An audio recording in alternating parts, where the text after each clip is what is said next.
Adım Halil İbrahim Kaya, 12 senedir bu meslek içerisindeyim. 12 senedir de Kumkapı'da esnaflık yapıyorum. Bu sene beklediğimiz, yani umut ettiğimiz o sezon olmadı.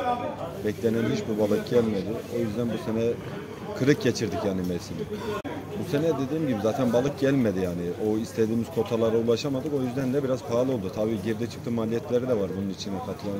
İşte mazottur, işçi parasıdır. Bunlar hem tekneciler zorladı hem bizi zorladı esnaf olarak. O yüzden bu sene yüksekti yani. Fiyatlar çok yüksekti. İsmim Ferit, soy ismim Çetin. Bu sene balık olayı biraz ilk zamanlar çok iyiydi. Sezon başladığında bolluk bayağı vardı. Mevsimsel olarak biraz daha şu anda kısıtlı olmaya başladı balıklar. Fiyatları biraz yükseldi ama bu geçici olarak bir ay sürer. Ondan sonra fiyatlar tekrar düşmeye başlar.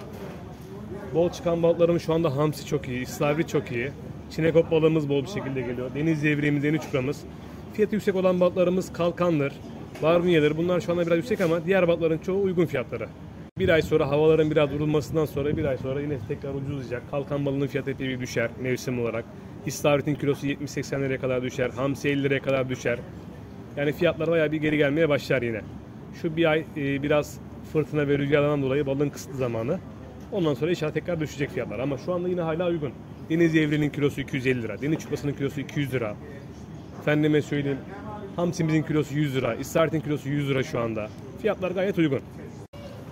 Bu sene biraz balıkta şey oldu yani durgunluk oldu. Gerek hava sıcaklığından dolayı, gerek hava şartlarından dolayı balıkta biraz sıkıntı oldu ama bundan sonra havalar soğuduğu zaman, kar yağdığı zaman inanıyorum ki balık daha yani balın fiyatı da düşecek, balın lezzeti de gelecek.